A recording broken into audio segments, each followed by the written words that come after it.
Welcome to Have a Question. This is our series where you ask me a question about the Bible or about theology, and I do my best to answer it. If you have a question, you can put it in the comments below or go to www.oldtown.online/question and we will answer your question.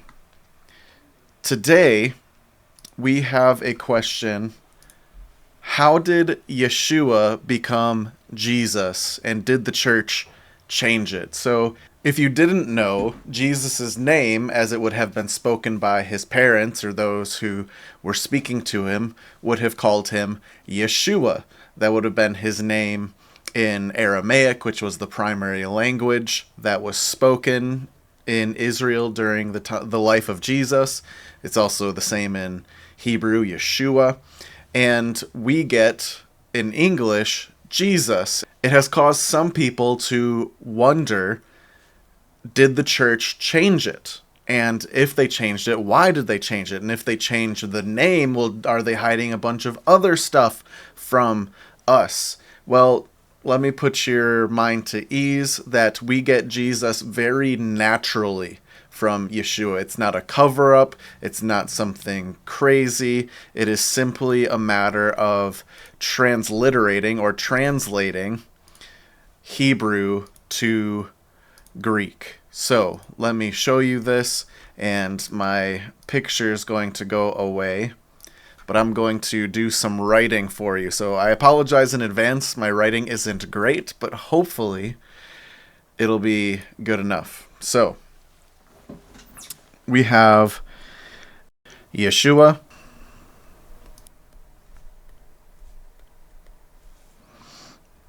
verse Jesus.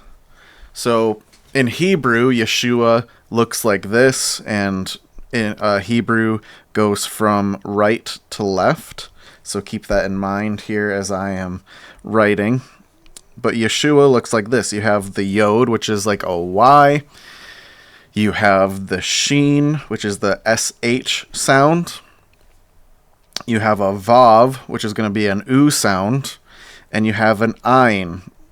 An Ein has no sound. Now, Hebrew doesn't have written vowels. So if this is a Y, and this is an SH, this is U, and this has no, that says Yeshu. Well, that's not how words work. So if you ever look at Hebrew, you'll notice that there's all these little dots. So under here, there's going to be two little dots. There's going to be a dot here, and there's going to be a line under here. And what this is Y, this is E, this is SH, this is U, and we have nothing, but this line is an A. So we get Yeshua. Yeshua. All right, that was Jesus' name, Yeshua. Obviously, over here we have English. Now, what happened is our New Testament is written in Greek. So when they're trying to translate from Aramaic into Greek, they have to do what's called transliterating. Transliterating can be difficult because not all languages have the same sound. If you've ever gone to another country that speaks something very differently, maybe Mandarin or Korean or Hebrew in Israel, they'll use sounds that we don't even use in English. Well, this is how it works when we go from Hebrew or Aramaic into Greek. So this is how we spell Yeshua. Now in Greek, it became Jesus, with the emphasis on the latter half, Jesus. Now you look at this and you say, this doesn't look anything like each other. You have Yeshua and you have Jesus. How can that even be close to each other? Well, it's actually a lot closer than you might think. So the first thing that we have to look at is we have this Y right here. let me change colors here. You have the Y, you have the yod. All right? Well, that becomes a Y in Greek. Well, that is the iota, or the I. Then, after the I, we have this vowel right here, the the Yeshua. Well, that is pretty easy because we have the eta, which in English we write like that, and in Greek it looks like this. That's the eta. So we have Yeshua and we have Jesus. So already we're seeing, now here's a problem. We have in the Hebrew, we have this SH sound. Well, there is no SH in Greek. There's no Greek words, there's no Greek letter for it. SH does not exist. So this isn't some sort of evil, we're changing the name. This is just simply, there's no SH, there's no sh sound in Greek. So instead of a SH sound, they add an S. They add the sigma. And sigma looks something like that. Pardon me, I'm not the best at writing Greek. So you have Yeshua versus Jesus. Now let's continue. We have the vav, the U sound. The U sound, the Yeshu, Jesus. So we still have that U sound. Now to get the U sound in Greek, we have to do 2 letters, and that's going to be the Omicron, and it's also going to be the Upsilon. So here, these are actually very similar. If we look at these, we have Yeshua, and if we just leave the A off, we have Yeshu. Well, over here in Greek, we have Yesu.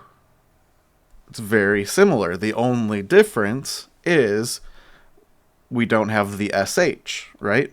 Instead of the SH, we have an S. Now, here's where it gets vastly different and where we get, this S at the end. What is this S at the end doing? Well, this S is a sigma. And you go, why in the world would they put a sigma at the end? It looks, ending sigmas look like this in Greek. And you ask, why in the world would we have an S at the end? Isn't there supposed to be an A at the end? Well, the answer is no. If you're familiar with Spanish, let me get a different color for this. Latino,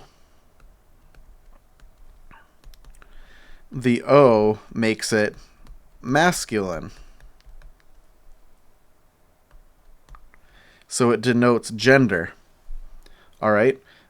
An A at the end of Latin, Latina, makes it feminine.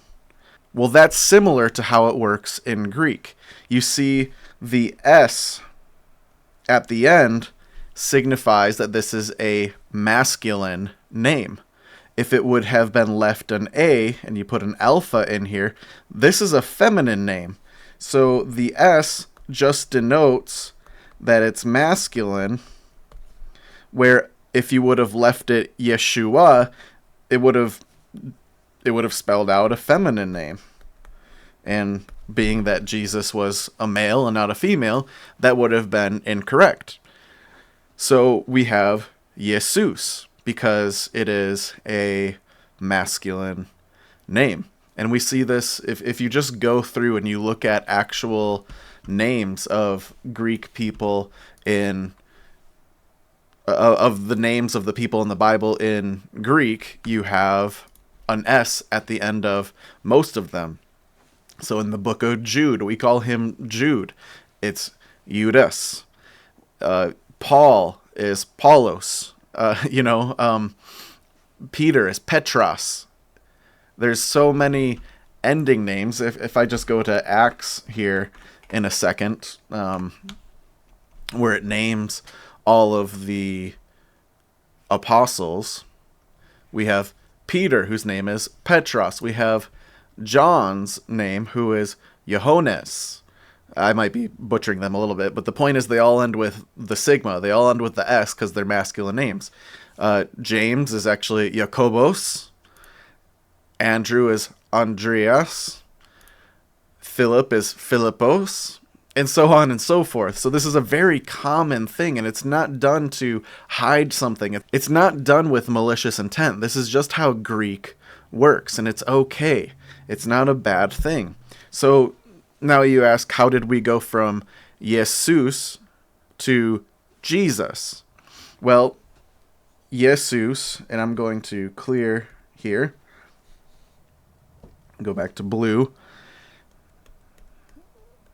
Jesus in the Greek became Jesus in Latin. All right, so the difference is that the Greek emphasizes the end, where the Latin emphasizes the beginning. You have Jesus versus Jesus. Well, as you might be aware, Latin is where we get English from, and all of these different languages. So Jesus, eventually, as English began to develop, and with some French influence, the Y's of Jesus became Jesus. So Jesus is a little bit of a long way, because it goes from the Hebrew to the Greek to Latin to English. But no one is trying to deceive anyone. No one's trying to make just be malicious and trying to keep you from knowing the real name. All right? My name in English is Joshua. When I lived in Spain for a few months as a missionary, a lot of people there called me, especially those who really only spoke Spanish, they called me Josue. And when someone would call me Josue, I didn't go, that's not my name. I knew that they were a Spanish speaker and they were calling for me because they wanted to tell me something. Well, it's the same way with Jesus. He knows who you're talking to. Just because you call him Jesus instead of Yeshua doesn't mean that you're talking to the wrong person. It's just that that's how we pronounce it in English. So I hope this helps. I hope this informed you. I hope you could read my writing. If you have any questions, put them in the comments. Send us a message on our website. Until next time, God bless.